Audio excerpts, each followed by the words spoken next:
शुक्लांबरधरं विष्णुं शशिवर्णं चतुर्भुजं प्रसन्नवदनं ध्यायेत् सर्वविघ्नोपशान्तये। या देवी स्तूयते नित्यं विबुधैर्वेदपारगैः सा मे वसतु जिह्वाग्रे ब्रह्मरूपा सरस्वती। निधये सर्वविद्यानां विषजे भवरोगिणां गुरवे सर्वलोकानां दक्षिणामूर्तये नमः। श्रीदक्षिणामूर्तिसुदेशिकेन्द्रं द्वैपायनं सूत्रकृतं मुनीन्द्रं श्रीशङ्करं भाष्यकृतं यतीन्द्रं मद्देशिकं चापि नमामि विद्यै। ॐ सहनाववतु सहनौ भुनक्तु सह वीर्यङ्करवावहै तेजस्विनावधीतमस्तु मा विद्विषावहैः। ओम शांति शांति शांति।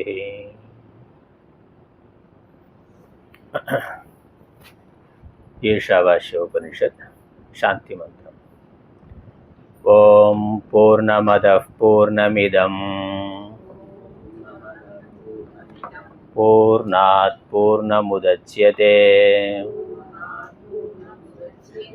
पूर्णस्य पूर्णमादाय पूर्णमेवावशिष्यते। ओम शांति शांति शांति।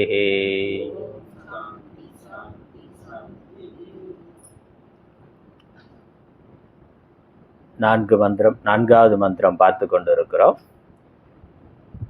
முதல் மந்திரத்திலிருந்து படிக்கிறோம். ஓம் ஈஷாவாஸ்யமிதம் சர்வம் यत्किंच जगद्यां जगत् तेन त्यक्तेन भुञ्जीताः मा घृतः कस्य स्विद्धनम् कुर्वन्नेवेह कर्माणि जिजीविषेच्छदगुंसमाः एवं त्वयि नान्यतेतोऽस्ति न कर्म लिप्यते नरे असुर्या नाम ते लोकाः अन्धेन तमसा वृताः तागुंस्ते प्रेत्याभिगच्छन्ति ये के चात्महनो जनाः अनेजदेकं मनसो जवीयः नैनद्देवा आप्नुवन् पूर्वमर्षत् तद्धावतोऽन्यानत्येति तिष्ठत्तस्मिन्नपो मातरिश्वा दधाति।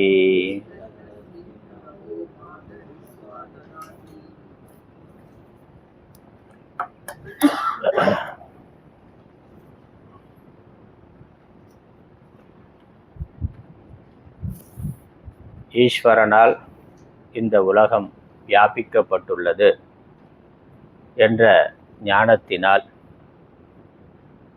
உலகை மறைக்க வேண்டும். உலகம் என்ற தோற்றம் அது தோற்றம் மாத்திரம். வாஸ்தவமாக உலகமாக விளங்கி கொண்டிருப்பது ஈஸ்வரன் தான். அதுதான் ஞானம். அதுதான் உபனிஷத் நமக்கு உபதேசிக்கின்ற ஞானம். அந்த தத்துவத்தை முதல்ல சொல்லிட்டு பிறகு இந்த நான்காவது மந்திரத்திலிருந்து அதற்கான விளக்கத்தை கொடுக்கின்றது. ஆனால் நம்ம சென்ற வகுப்பில் இந்த மந்திரம் பார்க்க தொடங்கிட்டோம். இந்த நான்காவது மந்திரத்திலிருந்து 8வது மந்திரம் வரைக்கும் ஈஸ்வரனுடைய அல்லது ஆத்மாவினுடைய ஸ்வரூபம் லட்சணம் சொல்லப்படுகின்றது. ஈஸ்வரன் இருக்கிறார், அவர் உலகமாக விளங்கி கொண்டிருக்கிறார் அல்லது உலகம் அனைத்திற்கும் ஆதாரமாக இருக்கின்றார். அந்த ஈஸ்வரன் யார், அவருடைய சொரூபம் என்ன, எப்படி இருக்கிறார் என்பதுதான் வர்ணிக்கப்படுகின்றது. அதனால் ஈஸ்வர லட்சணம். ஈஸ்வரன் தான் அனைத்திற்கும் ஆதாரமாக இருக்கிறார் அல்லது அனைத்துள்ளும் ஆத்மாவாக இருக்கின்றார் என்றால் இங்க நான் என்பதும் ஆத்மாதான். நமக்குள்ள ஆத்மாவா இருக்கிறது ஈஸ்வரன் தான். நான் என்று இந்த உடல் இருப்பதற்கும் இயங்குவதற்கும் காரணமா எந்த ஒரு ஆற்றல் இருக்கின்றதோ அது ஆத்மா, அது ஈஸ்வரன் தான்.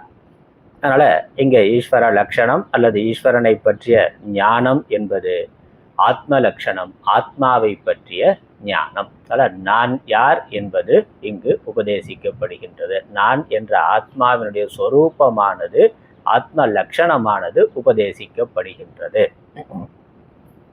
இந்த 4வது மந்திரத்துல ஆத்மா தன் நிலையிலிருந்து மாறாதது, அதே சமயம் இந்திரியங்கள் மனது இவற்றிற்கு எட்டாதது, இவைகளை விட வேகமாக செல்வது என்று சொல்லப்படுது, இவைகளுக்கு எட்டாதது என்ற அர்த்தம். அதாவது இந்திரியங்களால அறியப்பட முடியாதது. இந்திரியங்கள்ங்கிறது கண்ணு, காது, மூக்கு, நாக்கு என்ற நம்ம ஞான இந்திரியங்கள், இதற்கு விஷயம் ஆகாதது. இதனால நம்ம நேரா பார்க்க முடியாது, கண்ணை கொண்டு கண்ணால பார்க்க முடியாது. கண்ணால ஈஸ்வர தரிசனம் என்பது ஈஸ்வரன் சகுனமா வர்ற பொழுது பார்க்கலாம். பக்தியில உபாசனை பண்றோம், ஆழ்வார்கள் நாயன்மார்களுக்கெல்லாம் ஈஸ்வரன் காட்சி கொடுத்திருக்கிறார், அனுகிரகம் பண்ணியிருக்கிறார், கனவுல வருகின்றார், நமக்கு காட்சி கொடுக்கின்றார். நல்லா தபஸ் பண்ணியிருந்தா நேரா வந்தும் கூட காட்சி கொடுக்கிறார். அப்புறம் என்னன்னா, மகனே உன் தவத்தை மெச்சினோம், என்ன வரம் வேண்டும் கேளலாம். வேணுங்கிற வரத்தை கொடுத்துட்டு அப்புறம் போயிடுவார். அப்ப நேரா வந்து காட்சி கொடுத்தா அவர் நிரந்தரமா நேரா முன்னாடியே இருந்து கொண்டு இருக்க முடியாது.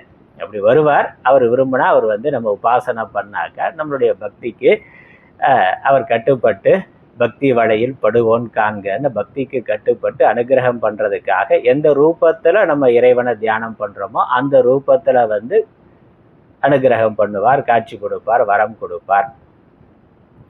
ஆனா அதுதான் அவருடைய வாஸ்தவமான சொரூபமா, வாஸ்தவமான ரூபமா என்றால் இல்லை. அவர் தற்காலிகமா பக்தன் எப்படி பார்க்கிறானோ, எப்படி தியானம் பண்றானோ அந்த ரூபத்தை எடுத்துக்கொண்டு வருகிறார். அவருடைய வாஸ்தவமான ரூபம் அதையும் கடந்தது, அதற்கும் ஆதாரமானது, அதற்கும் வேறானது. அதனால நாம பார்க்கிற அந்த உருவங்கள் எல்லாம் ஈஸ்வரனா கோயில்ல நம்ம விக்கிரகங்களா வைத்திருக்கிறோம், நல்ல பக்தி உபாசனை பண்ணா நேரடியா நம்மால பார்க்க முடியும். அப்படி எத்தனையோ பேர் பார்த்திருக்கிறார்கள். அப்படி பார்க்கிற ஈஸ்வர ரூபத்துக்கு சகுண ரூபம் என்று பெயர். சகுண பிரம்மம், ஒரு குணத்தோட, ஒரு ஆகாரத்தோட, ஒரு வடிவத்தோட, ஒரு குறிப்பிட்ட குணங்களோட அவர் வருகின்றார். சைவ சித்தாந்தத்துல, சைவத்துல பார்த்தாக்கா எண்குணங்கள் என்று இருக்கு, 8 அரிய குணங்கள் ஈஸ்வரனுக்கு சொல்லி இருக்கு. அதே மாதிரி வைஷ்ணவத்திலையும் சொல்லி இருக்கு. பகவான் அப்படின்னாலே 6 கல்யாண குணங்களை உடையவர், அப்புறம் எண்ணற்ற குணங்களை உடையவர்னு இருக்கு. ஆனா அதற்கும் ஆதாரமாக, அதற்கும் வேறாக அவர் நிர்குண நிலையிலும் இருக்கிறார். நிர்குண பிரம்மம், அது நிர்குண நிலையில சொல்ற பொழுது நிர்குண ஈஸ்வரன், அதை விட நிர்குண பிரம்மம் என்று சொல்லுவோம். அதுதான் ஆத்மா, பரமாத்மா. அதனால ஆத்மா பரமாத்மான்னு சொல்ற பொழுது அது சகுணமான ஒரு வடிவம் அல்ல, சகுணமான எல்லா வடிவங்களுக்கும் ஆதாரமான ஒரு தத்துவம். அதனால ஆத்ம தத்துவம்ங்கிற வார்த்தையை நம்ம பயன்படுத்துகிறோம், அது தத்துவம். அதனால அப்படிப்பட்ட அந்த நிர்குண பிரம்மமானது புலன்களுக்கு விஷயம் ஆகாது. சகுணமா பார்க்கலாம், ஆனா நிர்குணமா இருக்கிற பொழுது பார்க்க முடியாது. அது புத்தியினால, அறிவுனால உணர்ந்து கொள்ளத்தக்கது. தண்ணீர் நீராவியா இருக்கிற பொழுது கண்ணால பார்க்க முடியாது. தண்ணீர்னு ஒரு வடிவத்துல இருக்கிற பொழுது, அதுவும் வடிவம் இல்லாத ஒரு வடிவம், உருவம், ஒரே பொருள் தான்.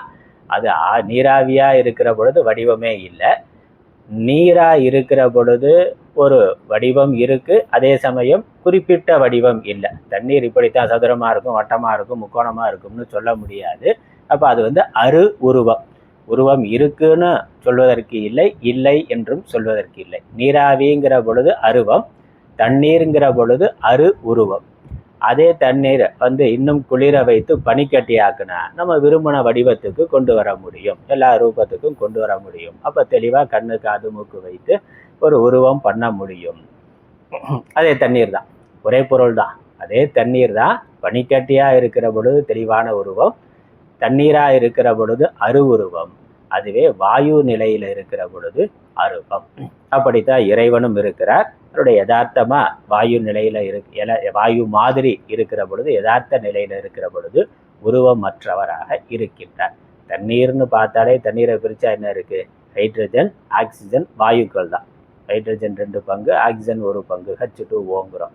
அப்போ அது வாயு, அதுதான் சேர்ந்து நீர்ங்கிற ஒரு நிலைக்கு வந்து இருக்கின்றது. வாயு ரூபமா இருக்கிற பொழுது நமக்கு தெரியுமா, பார்க்க முடியுமானா பார்க்க முடியாது. அந்த மாதிரி இந்த பிரபஞ்சம் அனைத்தும் தோன்றுவதற்கு முன்னாடி அந்த பிரம்மம் மாத்திரம் இருந்த பொழுது, இறைவன் மாத்திரம் இருந்த பொழுது அவர் உருவம் இல்லாதவராக இருக்கின்றார். அதனால உருவம் இல்லாத நிலை தான் அவருடைய யதார்த்த நிலை.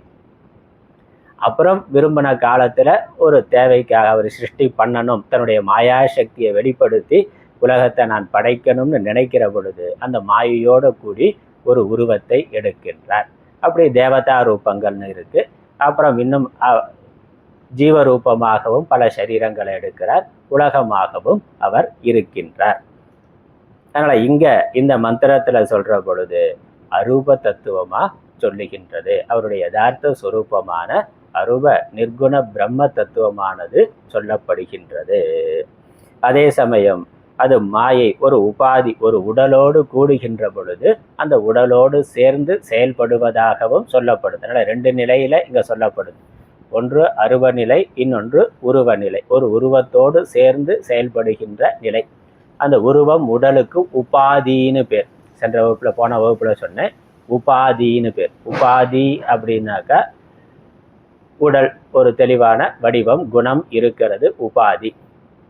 ஒரு பொருள் இன்னொரு பொருளோட அருகில் இருந்து தன்னுடைய குணத்தை அந்த இன்னொரு பொருள் மேல ஏற்றி காட்டுனா, அப்படி ஏற்றி எந்த பொருள் காட்டுகின்றதோ அதற்கு உபாதின்னு பேர். எதன் மேல ஏற்றி காட்டுகின்றதோ அதற்கு உபஹிதம்னு பேர். அதனால இது டெக்னிக்கலான வார்த்தை. நம்ம வேதாந்தம் படிக்க வந்தாக்க இந்த மாதிரியான சில சம்ஸ்கிருத வார்த்தைகளை நம்ம தெரிந்து வைத்து கொள்ளணும். அது இல்லாமல் படிக்க முடியாது. அதனால கொஞ்சம் சாஸ்திரங்களை நேராக பார்க்குற பொழுது, நிறைய அடுத்தடுத்த நூல்களை நம்ம படிக்கிற பொழுது இந்த மாதிரி அடிப்படையான டெக்னிக்கலான வார்த்தை நமக்கு தெளிவாக இருக்கணும். அதை தமிழில் டிரான்ஸ்லேட்லாம் பண்ண முடியாது, அதை அப்படியே வச்சுக்கிறது நல்லது. எப்படி சயின்ஸ் படிக்கிற பொழுது, இன்ஜினியரிங் படிக்கிற பொழுது, இல்லை மெடிக்கல் படிக்கிற பொழுது டெக்னிக்கலான வார்த்தை அப்படி தானே படிக்கிறான். அதை தமிழ் படுத்தினா என்னென்னா, தமிழ் படுத்தினா அது தமிழை படுத்துறதா இருக்கும். அதனால் அதை அப்படியே வச்சுக்கிறது, அப்படியே படிக்கிறது நல்லது. அதனால் அப்படிப்பட்ட வார்த்தைகளை நம்ம அப்படியே வைத்துக்கொள்ளலாம். அல்லது உபாதின்னு பேர். சில போன வாரம் உதாரணம் சொன்னேன். ஒரு ஸ்படிக லிங்கம் இருக்குது, ஸ்படிக கல் இருக்குது. ஸ்படிகம்ங்கிறது எப்பொழுதும் தூய்மையாக இருக்கிறது, அதுக்குன்னு ஒரு நிறம் கிடையாது, டிரான்ஸ்பரண்ட்டாக இருக்கிறது. ஆனால் அந்த ஸ்படிகலிங்கத்துக்கு அருகில் ஒரு பூவை வைக்கிற பொழுது, ஒரு செம்பருத்தி பூவோ அல்லது சங்கு புஷ்பமோ வைக்கிற பொழுது தூரத்துல இருந்து பார்த்தா அந்த ஸ்படிகலிங்கம் அந்த பூவின் நிறத்தை அடைந்ததாக தெரிகின்றது. சிவப்பு கலர் செம்பருத்தி பூ இருந்தால் சிவப்பு நிறத்தில் ஸ்படிகம் தெரியும், இல்லை சங்கு புஷ்பம் இருந்தால் நீல நிறத்தில் தெரியலாம். அப்போ என்னது, அந்த ஸ்படிகத்துக்குன்னு ஒரு குணம் இல்லை, அதனுடைய அருகில் இன்னொரு பொருள், குணமுடைய ஒரு நிறமுடைய ஒரு பொருள் இருக்கிற பொழுது அதனுடைய குணத்தை தான் வாங்கி கண்டது போல அது தெரிகின்றது, காட்டுகின்றது. அதனால அந்த ஸ்படிக லிங்கத்துக்கு அந்த இடத்துல உபஹிதம்னு பேரு, அந்த பூவுக்கு உபாதின்னு பேர். அதே மாதிரி ஆத்மா அது மாத்திரம் இருக்கிற பொழுது குணம் இல்லாம இருக்கு. மாயையினால ஒரு உடல் தோன்றி இருக்கிற பொழுது, நம்ம உடம்பு இருந்து உடம்புக்குள்ள இருந்து உடம்பை இயக்குவதாக இருக்கின்ற பொழுது அதுக்கு உபஹிதம்னு பேரு, உடம்புக்கு உபாதின்னு பேரு. இது அடிப்படை விஷயம். இதை நம்ம புரிந்திருந்தா தான் இந்த மந்திரத்தோட அர்த்தத்தை நம்ம சரியா புரிந்து கொள்ள முடியும். அல்ல, மின்சாரம் இருக்கு, மின்சாரம் என்ன வடிவம்னா, மின்சாரம் என்ன நிறம், மின்சாரம் என்ன குணம் அப்படின்னு கேட்டா நம்ம தனியா சொல்ல முடியாது. அது அதுவா இருக்கிற பொழுது மின்சாரம் ஒரு சக்தி, ஒரு ஆற்றல் தான். ஆனா அது ஒரு உடம்போடு சேருகின்ற பொழுது, லைட்டு அப்படிங்கிற மின் விளக்கு அப்படிங்கிறது போது அதோட சேருகின்ற பொழுது அந்த வடிவத்தை அடைந்ததாகவும் அதனுடைய குணம் ஒளிரும் தன்மை உடையதாகவும் இருக்கு. அதே மின்சாரம் ஒரு ஃபேன்லேயோ இல்லை ஃப்ரிட்ஜ்லேயோ ஏசிலேயோ இல்லை ஹீட்டர்லேயோ இருக்கிற பொழுது அதனுடைய குணம் வேறையா இருக்கு, அதனுடைய செயல்பாடு வேறையா இருக்கின்றது. அப்போ அது எந்த உடலோடு சேருகின்றதோ அந்த தன்மையை அடைந்தது போல இருக்கு. ஆனால் வாஸ்தவமாக அந்த உடல் சம்பந்தம் இல்லைன்னா அது மாத்திரமா இருக்கும். அப்படித்தான் இங்க பிரம்ம தத்துவம், ஆத்ம தத்துவமானது, ஈஸ்வர தத்துவமானது சொல்லப்படுகின்றது. இந்த நான்காவது மந்திரத்தினுடைய நம்ம தமிழ்ல புக்கு வச்சிருக்கிறோம். அந்த புக்கில் இருக்கக்கூடிய பாதி பார்த்துருக்கிறோம். அப்படியே நம்ம பார்த்து கொண்டு போவோம். ஏற்கனவே புக்கில் இருக்கிறத படித்து கொண்டு போகலாம். படிக்கிறேன். இது வரைக்கும் பார்த்ததுக்கு சுருக்கமான அர்த்தம் சொல்லிட்டு இன்றைக்கு மேற்கொண்டு பார்க்க இருக்கிறதுக்கு விரிவான அர்த்தம் பார்க்கலாம். இதில் இருக்க வார்த்தை அநேஜத்து ஏக்கம். பக்கம் 12வது பக்கம். 12வது பக்கத்தில் 4வது மந்திரம். 4. அந்த 4ங்கிறது தமிழில் போடலை. அதனால் அந்த பாட்டோட அர்த்தம் முடிகிற பொழுது தமிழில் போட்டிருக்கு. ஆனால் மந்திரத்துக்கு பக்கத்தில் தமிழில் போடலை. அர்த்தம் மட்டும் தமிழில் இருக்குது. அதனால் அநேஜத். அநேஜத்துனா அசைவற்றது. அதுக்கு அடுத்த பதம் ஏக்கம். ஏக்கம் என்றால் ஒன்று. இந்த ஆத்மாவானது அசைவற்றதாக, தன் நிலையிலிருந்து மாறாததாக இருக்கின்றது. அசைவற்றதுன்னா இருந்த இடத்தை விட்டு போகாமல் ஒரே மாதிரி இருக்கிறது, விகாரம் இல்லாமல் இருக்கிறது, மாறுபடாமல் இருப்பது. நம்ம இங்கே இருக்கிறோம், இந்த இடத்த விட்டு எதிர்த்து போயிட்டாக்கா இடப்பெயர்ச்சின்னு இருக்குல்ல, அந்த மாதிரி ஆத்மா போகுமா, பிரம்மம் போகுமானா அது போகாது. அது ஒரே மாதிரி மாறுபடும் தன்மை இல்லாதது, நகர்தல் இல்லாதது. ஏன்னா அடுத்த பின்னாடி வரப்போகுது, அது சர்வ வியாபகமாக இருக்கின்றது. எங்கும் நீக்கமர நிறைந்திருக்கக்கூடிய ஒரு பொருள் நகர்ந்து போக முடியாது. நகர்ந்து போகிறதுக்கு அது இல்லாத ஒரு இடம் இருந்தால் தான் நான் நகர்ந்து போக முடியும். இல்லாத ஒரு இடம் இருந்தால் இங்கேருந்து அங்கே போகலாம்.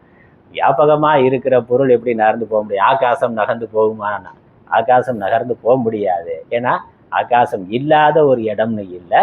அதனால் அது இங்கேருந்து அங்கே போதல்ங்கிறது இல்லை. அப்போ சர்வ வியாபகமாக எங்கும் இருக்கின்றது. அதான் முதல் லட்சணம்.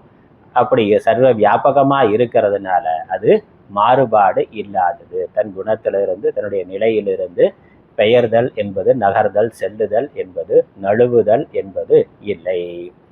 அதனால் கீழே அந்த பதார்த்தத்துக்கு கீழே பார்த்தா அனேஜத் என்பதற்கு அர்த்தம் கொடுத்துருக்கு. அனேஜத் ந ஏஜத்.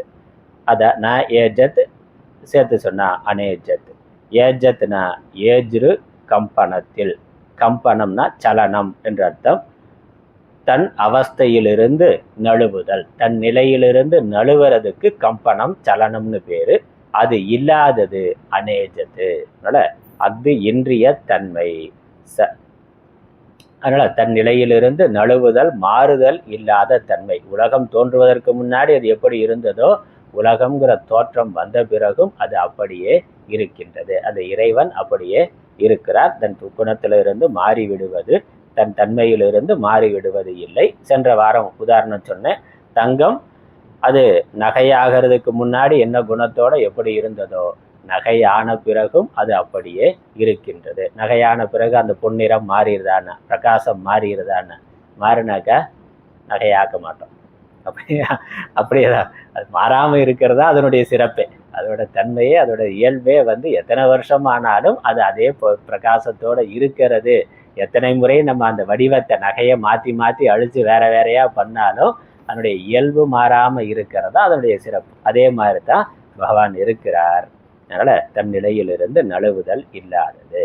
அப்புறம் 2வது லட்சணம் ஏக்கம். அப்படி எத்தனை இருக்குனாக்கா ஒன்றுதான் இருக்கின்றது. அதனால சர்வதா ஏக்க ரூபம் என்பது பொருள். எப்பொழுதும் ஒரே ரூபத்துல இந்த அநேஜத்துங்கிறதுக்கு சர்வதா ஏக்க ரூபம் என்பது பொருள். எப்பொழுதும் ஒரே ரூபமா ஒரே மாதிரி இருக்கிறதுன்னு அர்த்தம். அதுக்கப்புறம் அது எல்லா பூதங்களிலும் ஒன்றாம், எல்லா உயிர்களிடத்திலும் ஒன்றா ஒரே ஆத்மாதான் இருக்கு. உலகத்துல படைக்கப்பட்ட எல்லாவற்றுள்ளும் ஒரே, நம்ம தனியா உடம்பு வேற வேறையா இருக்கு, ஆனா உடம்புக்குள்ள இருக்கக்கூடிய ஆத்மாங்கிறது ஒன்றுதான். ஒரே ஆத்மா தான் ஒவ்வொரு உடல்லையும் இருக்கு. 10 லைட் இருந்தாலும் அதுக்கு பின்னாடி இருக்கக்கூடிய மின்சாரம் ஒன்றுதான். லைட்டு தான் 10 ஒழிய மின்சாரம் அது 5 வாட்ஸ் பல்பா இருக்கலாம், இல்லை 5000 வாட்ஸ் பல்பா இருக்கலாம். அது பல்புல மாறுபாடு. உள்ள இருக்கக்கூடிய மின்சாரம், அதை தூண்டுகின்ற, அதை இயக்குகின்ற, ஒளிர்கின்ற மின்சாரம்ங்கிறது ஒரே தன்மை தான். அதனால ஒரு செல் உயிரியா இருக்கலாம், ஈசலா இல்லை எறும்பா கொசுவா இருக்கலாம், இல்லை அதுக்கு கீழே அபீபாவா பாக்டீரியா வைரஸா இருக்கலாம். அது இயங்கிறதுக்கு காரணமா இருக்கிற அதே சைத்தன்யம் ஆத்மாதான். மிகப்பெரிய டைனோசர், யானை, ஒட்டகம்னு வேற என்ன பிரம்மாண்டமான உயிரினம் சொன்னாலும் அதற்கு பின்னாடியும் அதே சக்தி தான், அதே இறைவன் தான் இருக்கின்றார். அதுல மாற்றம் இல்லை. அதனால உடம்புல வேறுபாடு, உள்ள இருக்கக்கூடிய உயிர்ல ஆத்மாவில எவ்விதமான மாறுபாடும் வேறுபாடும் இல்லை. அது ஒன்றுதான், ஒருவர்தான், ஏக்கம். அதுக்கப்புறம் மனசக ஜவீயக, அடுத்த லட்சணம். அது மனதை விட விரைந்து செல்லக்கூடியது, மனதை விட வேகமாக செல்லக்கூடியதுன்னு. முதல்ல இருந்த இடத்தை விட்டே நகராததுன்னு லட்சணம் சொன்னது. அநேஜத்துனாக்கா எந்த மாற்றமும் இல்லாததுன்னு அர்த்தம். இங்க என்ன சொல்லுது? மனசை விட வேகமாக செல்லக்கூடியது. மனதுதான் செல்லக்கூடிய, பயணப்படக்கூடிய பொருள்லயே மிக வேகமாக செல்லக்கூடியது. இங்க ஆச்சாரியரே அதுக்கு லட்சணம் கொடுக்குறார், பார்க்கலாம். சென்ற வகுப்புல பார்த்துட்டோம், அதனால நான் சுருக்கமா இங்க படிச்சிடுறேன். நமக்கு தெரிந்தது தான் மனசு. மனசுனா என்னன்னா, சங்கற்பாதி லட்சணத்தினின்றும் ஜவீயக, வேகம் உடைத்து. மனசு அப்படின்னாலே சங்கல்ப விகல்பம்ங்கிற லட்சணத்தை உடையது எதுவோ அதுதான் மனசு. அதனால நமக்குள்ள எண்ணங்கள் தோன்றுகின்றது, வருகின்றது. ஒரு எண்ணம் வருது, அதற்கு மாறா அடுத்த எண்ணம் வருது. அதனால இந்த எண்ணங்கள் மாறி மாறி வரக்கூடிய எண்ணங்களுக்கு மனசுன்னு பேரு. அந்த மனசுதான் பயணப்படக்கூடியவையிலே வேகமாக போகக்கூடியது. ஆச்சாரியர் ஒரு கேள்வி கேட்கிறார். துருவம் நிശ്ചலம், இது மனத்தினும் வேகம் உடைத்து என்று இவ்வாறு விருத்தமாக யஜ்ஞனம் கூறப்படுகின்றது. விருத்தம்னா முரண்பட்டு, முரண்பாடாக எவ்வாறு சொல்லப்படுகின்றது? ஏன்னா முதல்ல அநேஜத்துன்னு சொன்னதுக்கு என்ன அர்த்தம்? துருவம் நிശ്ചலம்னு அர்த்தம். துருவம்னா நிலையா இருக்கிறது, சலனம் இல்லாம இருக்கிறதுன்னு அர்த்தம். இங்கேயோ மனதை விட வேகமாக செல்லத்தக்கதுன்னு எப்படி சொல்ல முடியும்? ஒரே பொருளை அது ரெண்டு எதிரான லட்சணத்தோட எப்படி சொல்ல முடியும்னா முடியும். இது குற்றமன்று. உபாதி இன்மையின், உபாதி உடைத்தாம் தன்மையால் பொருந்துதலின். உபாதியோட சேர்ந்து இருத்தல், உபாதி இல்லாமல் இருத்தல். உபாதியோட இருக்கிற பொழுது உபாதி என்ன எப்படி செயல்படுதோ அதுக்கேற்ற மாதிரி அது இருக்கு. உபாதி இல்லாத பொழுது அது தன்னிலையில் இருக்கு. அதனால எந்த சம்பந்தமும் இல்லாம அது மாத்திரம் இருக்கிற பொழுது விகாரம் இல்லாமல் நிலைத்த தன்மை உடையதா இருக்கு. இந்த உடம்பு மனசு அது இயங்குவதற்கு காரணமாக அதோட சேருகின்ற பொழுது அது வேகமாக செல்வது போல இருக்கின்றது. நம்மளால எவ்வளவு வேகமா போக முடியும்?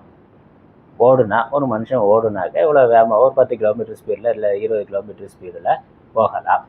அதே கார்ல ஏறி உக்காந்தா 100-150 கிலோமீட்டர் ஸ்பீடில் போகலாம். இப்போ புல்லட் ட்ரெயின்லாம் போடுறான், 300-400 கிலோமீட்டர் ஸ்பீடில் கூட போகலாம்னா.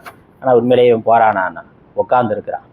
அந்த ட்ரெயினில் ஏறி, அதுவும் ஏசி பெட்டியில் ஏறினானா ஜம்முன்னு படுத்துக்கிட்டு இருக்கிறார். படுத்துக்கொண்டே இவர் போகிறார், 150 கிலோமீட்டர் ஸ்பீடில் போயிட்டு இருக்கிறார். போக முடியுது இல்லை? அப்போ அவரா உண்மையிலேயே போகலை, ஆனால் போயிட்டு இருக்கிறார். ஒரு உடம்போட அந்த வாகனத்தோட சேருகின்ற பொழுது அது போகிறதும் நடக்குது, அதே சமயம் போகாம அங்கேயே உட்காந்து டீ சாப்பிட்றான், காஃபி குடிக்கிறான். ஓடிக்கிட்டே காஃபி குடிக்க முடியுமாண்ணா? ஆனால் 150 கிலோமீட்டர் வேகத்தில் ஓடிக்கிட்டே காஃபியும் குடிக்கிறேன். அதுவும் நடக்குது, பார்க்கிறோம். இன்னும் சொல்ல போனால் பூமியே அப்படி தான் போயிட்டுருக்கு. பூமி 1500 கிலோமீட்டர் ஸ்பீடுக்கு வேகமாக போயிட்டுருக்கு. சாதாரணமாக அவ்வளோ வேகமாக பூமி சுழன்று கொண்டு இருக்குது. அதுக்குள்ளே நம்ம உட்காந்துருக்கோம். பூமி உண்மையிலேயே பூமி சுற்றுற போது பூமியோட சேர்ந்து நாமளும் தானே சுற்றுறோம். நம்ம அந்தரத்தில் தனியாகவா இருக்கிறோம்? பூமி சுற்றுற பொழுது பூமியோட சேர்ந்து நாமளும் வேகமாக சுற்றி கொண்டு இருக்கிறோம். ஆனால் சுற்றாமல் இருக்கும், ஒரு இடத்துல இருக்கிறோம்னா. அதே மாதிரி தான் இந்த உலகம் இயங்கி கொண்டு இருக்கின்ற பொழுதும் அது இயக்கம் இல்லாமல் இருக்கு. அப்போ இந்த உடம்புங்கிறதோட சேருகின்ற பொழுது அது வேகமாக செல்வதாக இருக்கின்றது. அது இல்லைன்னா அது அதுவாக இருக்கின்றது. மின்சாரம் லைட்டோட சேர்ந்தா குளிர்வதா இருக்கு, லைட்டோட சேரலைன்னா அது அதுவா இருக்கு. அப்போ மின்சாரத்துக்கு பிரகாசத்தன்மை இருக்கானா? இல்லை மின்சாரத்துக்கு காற்று வீசும் தன்மை இருக்கானா? இல்லை மின்சாரத்துக்கு குளிரும் தன்மை இருக்கானா? அது அதுவா இருக்கிற பொழுது அது சூடா இருக்கு, குளிர்ச்சியா இருக்குன்னு எதுவும் சொல்ல முடியாது. ஒரு உடம்போட சேருகின்ற பொழுது இந்த தன்மைகள் எல்லாம் அதற்கு இருப்பதாக தெரிகின்றது. அதுதான். அதனால இந்த மனது செல்லுகின்ற பொழுது மனதை விட வேகமாக செல்வதாக இருக்கின்றது. அதற்கு விளக்கம் கொடுக்கிறார். அதனால் உபாதி, அதனால தான் முன்னாடியே ஆரம்பிக்கிற பொழுதே உபாதின்னு விளக்கம் சொன்னேன். உடம்புங்கிறது உபாதி, அந்த உபாதியோடு சேர்ந்தா அது இயக்கமுடையது, உபாதி சம்பந்தம் இல்லாமல் இருந்தால் இயக்கம் இல்லாதது. அதனால் ஒரே பொருள் ரெண்டு தன்மையில் இருக்க முடியும். அப்படித்தான் ஆத்மா இருக்கின்றது. அதுக்கப்புறம் ஆண்டு நிரூபாதிகமாகிய தனது ரூபத்தினால் அநேஜத்து ஏக்கம் என்று கூறப்படுகின்றது. அதனால் உடம்புங்கிற உபாதியோட மனதுங்கிற உபாதியோட சேர்ற பொழுது அது வேகமாக செல்வதாகவும், சொல்லப்போனால் மனதை விட வேகமாக செல்வதாகவும், அது இல்லைன்னா அது அநேஜத்து சலனம் இல்லாதது, ஏக்கம் ஒன்று என்றும் கூறப்படுகின்றது. சில சூரியன் இருக்கு, சூரியன் ஒன்று தான். ஆனால் 1000 நீர்நிலைகளில் 1000 நீர்நிலைகள் தோன்றுகின்ற பொழுது குடத்தில் தண்ணி பிடிச்சி வச்சோம்னா அந்த குடத்துக்குள்ள ஒரு சூரியன் வருது. 10 குடம் இருந்தால் 10 தண்ணீர், 10 நீர்நிலை இருந்தால் 10 சூரியன் தெரிகின்றது. உண்மையில் சூரியன் 10 ஆயிட்டாரானா? வாஸ்தவமாக ஒன்றா தான் இருக்கிறார். ஆனால் அந்த உடல்ங்கிற உபாதியோட அந்த தண்ணீர் குடம் தண்ணீர்ங்கிறதோட சேர்ற பொழுது 10ஆக தெரிகின்றார். அதே தான். அதனால் இந்த ஜீவர்கள்ங்கிற உடம்புக்குள்ள இருக்கிற பொழுது எண்ணற்ற ஆத்மா என்று நம்ம நினைக்கின்றோம், சொல்லுகின்றோம். வாஸ்தவமா அவர் தனியா, அவர் மாத்திரம் ஒன்றாத்தான் இருக்கிறார். உடம்புல பிரதிபிம்பிக்கின்ற பொழுது தனித்தனி ஆத்மாவாக அது தெரிகின்றது. இதே மாதிரி ஆகாசம் ஒன்றாத்தான் இருக்கு. 10 குடம் செய்கின்ற பொழுது, 10 பாத்திரங்களை பண்ற பொழுது ஒவ்வொரு பாத்திரத்துக்குள்ளேயும் ஒரு ஆகாசம் வந்துட்ட மாதிரி இருக்கு. உண்மையிலேயே பாத்திரத்துல ஆகாசம் உற்பத்தி ஆகலை, பாத்திரம் ஆகாசத்தை வரையறுத்தது போல இருக்கின்றது. 5 லிட்டர், 10 லிட்டர், 50 லிட்டர், 100 லிட்டர் சொன்னால் என்னது? அது பாத்திரத்தோட அளவுங்கிறது மட்டும் இல்லை, பாத்திரத்துக்குள்ளே இருக்கக்கூடிய ஆகாசத்தோட அளவு. ஆகாசத்தை தான் நம்ம அளவிட்டு சொல்கிறோம். உண்மையிலேயே ஆகாசத்தை அளவிட முடியுமானா? ஆகாசத்தை அந்த மாதிரி 5 லிட்டர் 10 லிட்டர்னு வரையறைப்படுத்த முடியுமானா? படுத்த முடியாது. ஆனால் அந்த உடம்புங்கிற ஒரு வடிவத்துக்குள்ள இருக்கிற பொழுது வரையறைப்படுத்தப்பட்டது போல, வரையறைக்கு உட்பட்டது போல இருக்கின்றது. அதேதான் இங்க மனசு. இதுக்கு விளக்கம் கொடுக்கிறார். மனசக, மனசகன சங்கல்ப விகல்ப லட்சண அந்தகரண உபாதியின் அனுவர்த்தனத்தால் ஈண்டு தேகத்தில் உள்ள மனத்திற்கு பிரம்மலோகாதி தூரம் செல்லல் சங்கல்பத்தினால் க்ஷண மாத்திரத்தில் உண்டாகின்றது. மனசுனா முதல்ல என்னது? சங்கல்ப விகல்பம். சங்கல்பம் விகல்பம், ஒரு எண்ணம், அதற்கு மாறான இன்னொரு எண்ணம். இன்னைக்கு கிளாஸுக்கு போகலாமா, அப்புறம் வேண்டாமா, இருக்குல்ல, ஒரு முதல் எண்ணம் அது வருது. இல்லை அதை விட முக்கியமாக வேற ஏதோ வேலை இருக்குது, ஏதோ கல்யாணமோ வேற ஏதோ முகூர்த்தம் இருந்தாக்கா அதுக்கு போகணுமே. அது முகூர்த்தம் இல்லாமல் இருக்கணும் தான் செவ்வாய்க்கிழமை கிளாஸ் வச்சிருக்கு. அதுதான். அதனால அப்போ அப்படி வரலாம். சங்கல்ப ஒரு எண்ணம் இயல்பா அப்படித்தானே. மனசுங்கிறதே முதல்ல ஒரு எண்ணம் வருது, அடுத்த எண்ணம் அதற்கு நேர் எதிரான எண்ணம் வரும். காலையில் 5 மணிக்கு அலாரம் அடித்த உடனே எந்திரிக்கலாமா வேணாமான்னு, எந்திரிக்கலான்னு ஒரு மனசு, வேணான்னு ஒரு மனசு. எந்திரிக்கலான்னு ஒரு எண்ணம், இன்னும் ஒரு 5 நிமிஷம் தூங்கிக்கலான்னு அடுத்த எண்ணம். இதாக வருது. இது மனசோட தன்மை. மனசு அப்படித்தான் இருக்கும். இப்படி அப்படின்னு 2 பக்கமும் அது எண்ணம் வரும். அதற்கப்புறம் அதுக்கு மேலே இருக்க அறிவு ஆலோசனை பண்ணி எந்திரிக்கலாமா வேண்டாமா, போகலாமா வேண்டாமா, செய்யலாமா வேண்டாமான்னு அறிவு தீர்மானம் பண்ணணும். இப்போ மனசோட வேலையே 2 பட்சத்தை காமிக்கிறது தான் மனசோட வேலை. அதற்கப்புறம் அதில் எதை தேர்ந்தெடுக்கிறதுங்கிறது அறிவோட வேலை. அறிவு அதை பண்ணணும். நம்ம அறிவை பயன்படுத்தாமல் இருந்தால் இதுவா அதுவான்னு குழப்பத்திலேயே தான் இருப்போம். ஏன்னா மனசை மட்டும் வச்சு செயல்பட்டாக்கா அது எப்பொழுதுமே 2 பட்சமாக இருக்கிறது. இப்படியே அப்படின்னு ஓடிக்கொண்டே இருக்கும். அதற்கு மேலே அறிவை பயன்படுத்தி எதை பண்ணுறது சரியானது, எந்த இடத்துல எந்த காலத்தில் எதை பண்ணணும், எதுக்கு முக்கியம் அப்படின்னு அறிவால் முடிவு பண்ணி 2ல் 1 தேர்ந்தெடுத்து செய்யணும். அதில் மனசு அப்படிங்கிற பொழுது இந்த விகல்ப சங்கல்ப விகல்பம்னு பேர். சங்கல்பம்ங்கிறது முதல்ல வர்ற எண்ணம் சங்கல்பம், 2வது எண்ணம் அதற்கு நேர் மாறா வரக்கூடிய எண்ணத்துக்கு விகல்பம்னு பேர். அதனால் இந்த எண்ணங்கள் தோன்றுகின்ற இடம், அந்த எண்ணங்கள் அதுக்கு தான் மனசுன்னு பேர். அது எங்கே இருக்குன்னு நமக்கு தெரியாமல் இருக்கலாம், ஆனால் இருக்கு. அந்த வேலை நடக்குது இல்லை. அதனால் அந்த வேலை இங்கே ஹிருதயத்திலேருந்து நடக்குதா, இல்லை தலைக்குள்ளே இருந்து நடக்குதா, மூளையில் இருக்கா, சிறு மூளையில் இருக்கா, அது அறிவியல் ரீதியாக தேடிக்கொண்டு இருக்கிறான். அது எங்கேயோ இருக்கட்டும், ஆனால் அப்படி ஒரு வேலை நடக்குதுங்கிறது நமக்கு தெரிகின்றது. ஒரு எண்ணம் வருது, அடுத்த தொடர்ச்சியா அதற்கு மாறான இன்னொரு எண்ணம் வருது. அப்ப இந்த எண்ணங்கள் தோன்றும் இடமும் அந்த சங்கல்ப விகல்பமான எண்ணங்களுக்கும் மனம்னு பேர். அதான் மனசு. அந்த மனசோட சக்தி என்னன்னாக்கா, பிரம்மலோகாதி தூரம் செல்லல் சங்கற்பத்தினால் க்ஷண மாத்திரத்தினால் உண்டாகிறது. இந்த பிரம்மலோகம் எங்க இருக்குன்னே தெரியாது, ஆனா அது எங்கேயோ இருக்கு. நம்ம புராண இதிகாசத்துல படிச்சு கேட்டு வைத்து இருக்கிறோம். க்ஷண நேரத்துல மனசு அங்க போயிட்டு வந்துடும். ஒரு க்ஷண நேரத்துல எண்ணம் மனசு இருந்த இடத்துல இருந்து அங்க போயிட்டு வந்துடும். உடம்பு இங்க இருக்கு, மனது அங்க போயிட்டு அமெரிக்காவில் இருக்க பையனை பார்த்துட்டு வந்துருதுன்னா, ஒரு எண்ணம் அமெரிக்காவிலையோ சென்னையிலையோ இல்லை வேற லோகம் இங்கே இருந்தாலும் இப்போ இல்லை ஆலையே போயிட்டாருன்னு வச்சுங்களேன், எங்க தேவலோகத்துல பிரம்மலோகத்துல இருக்கார். ஐயோ இப்போ தாத்தா என்ன பண்ணிட்டு இருக்காரு என்ன அப்படின்னு நினைச்சாக்கா என்னாச்சு, அவர் எந்த லோகத்துல இருக்காரோ அந்த பித்ருலோகத்துக்கு போயிட்டு வந்துருது. அதனால பிரம்மலோகாதி கமனம்னு சொல்லிட்டேன். இருக்கிற லோகத்திலேயே மேல இருக்கிற லோகத்திலேயே ரொம்ப டாப்ல ரொம்ப தூரமா முதல்ல இருக்கிற லோகம், மேல இருக்கிற லோகம் பிரம்மலோகம் தான். அது வரைக்கும் போயிட்டு வரக்கூடிய சாமர்த்தியம் இது க்ஷண நேரத்துல போயிட்டு வரக்கூடிய சாமர்த்தியம் மனதுக்கு இருக்கின்றது. அந்த எண்ணத்துல ஒரு செகண்ட் போயிட்டு வந்துடும். தூக்கத்துல அப்படித்தான் நடக்குது. தூக்கத்துல கனவுல எங்கெங்கேயோ போயிட்டு வரோம். உடம்பு இங்கதான் இருக்கு, அது கண்ணு பார்க்கல, காது கேட்கல, கொசு கடிச்சாலும் தெரியல, அசையாம இருக்கு. ஆனா தூக்கத்துல எல்லாம் பண்றோம். கண்ணு பார்க்குது, காது கேட்குது, எங்கெங்கேயோ போய் எங்கேயோ பயணப்பட்டு கொண்டு இருக்கிறோம். இங்க படுத்திருக்கிறார், இங்க இரவுல படுத்திருக்கிறார், அங்க பகல்ல நடந்து கொண்டு இருக்கிறார்னா இப்போ மனசுதான் அத்தனையும் பண்ணுது. மனசுக்கு அந்த சாமர்த்தியம் இருக்கு. இப்போ மிக வேகமா சென்று வரக்கூடிய, அதனால உலகத்துல வேகமா போகக்கூடிய பொருள் அப்படின்னா லைட்டு தான் சொல்றான். லைட் ஸ்பீடு சொல்றோம். லைட்டு தான் வேகமா பயணப்படக்கூடியது.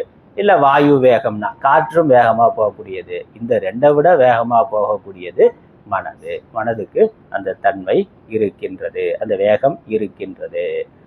அந்த மனசை விட வேகமா போகக்கூடியது ஆத்மான. அதான் இங்க விளக்கம் ஆத்மாவுக்கு. அதனால இது முதல்ல மனதுக்கான லட்சணமா இதை சொல்லியிருக்கிறார். சங்கல்ப விகல்ப லட்சண அந்தகரண உபாதியின் அனுவர்த்தனத்தால் ஈண்டு தேகத்திலுள்ள மனத்திற்கு பிரம்மலோகாதி தூரம் செல்லல் சங்கற்பத்தினால் க்ஷண மாத்திரத்தில் உண்டாகிறது.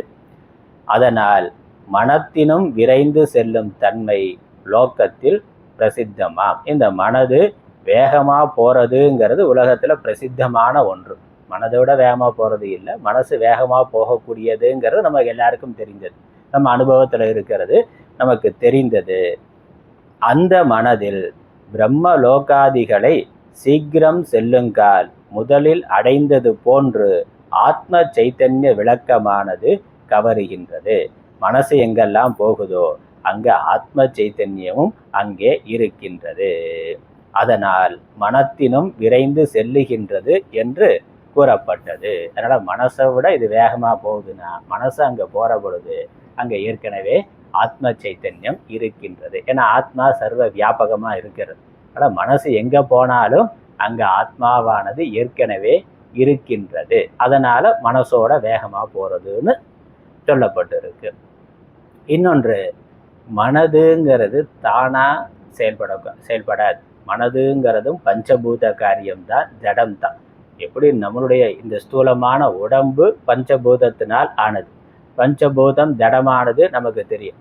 அப்ப இந்த கையு கண்ணு காது இவைகள் செயல்படுவதற்கு உள்ள இருந்து ஒரு சக்தி தோன்றுகின்றது, ஒரு சைத்தன்யம் அதோட சேர்ந்து அது இந்த உடம்பை செயல்படுத்துகின்றது. உயிரானது உடம்பை செயல்படுத்துகின்றது. அந்த உயிரோட சம்பந்தம் வரலைன்னா கை காலு எதுவும் அசையாது, கண்ணு பார்க்காது, காது கேட்காது, அவ்வளோதான். பண்ண வேண்டிய காரியத்தை பண்ணிடலாம். அப்ப இது ஜடம்ங்கிறது நமக்கு தெரியுது, இந்த உடம்பு ஜடம்ங்கிறது தெரியுது. அதோட உயிரோட சம்பந்தம் வர்ற பொழுது உடம்பானது இயங்குகின்றது. அதே மாதிரி மனசும் ஜடம்தான், மனசும் பஞ்சபூதத்தினால் ஆனது தான். ஆனால் சூக்ஷ்மமான பஞ்சபூதத்தினால் ஆனது. இந்த உடம்பு ஸ்தூலமான பஞ்சபூதத்தினால் ஆனதுனால நமக்கு ஸ்தூலமா இந்த உடம்பு தெரியுது, கண்ணால பார்க்கக்கூடியதா இருக்கு. ஆனா இந்த ஸ்தூலமான உடம்புக்குள்ள சூக்ஷ்மமான உடல் இருக்கு. அந்த சூக்ஷ்மமான உடல் சூக்ஷ்மமான பஞ்சபூதங்களால் ஆனது. அதனால அந்த உடம்பு அதுவும் ஜடமானது. சூக்ஷ்மமான பஞ்சபூதங்கள் ஜடம்ங்கிறதுனால மனசு முதலானவைகளும் ஜடம்தான்.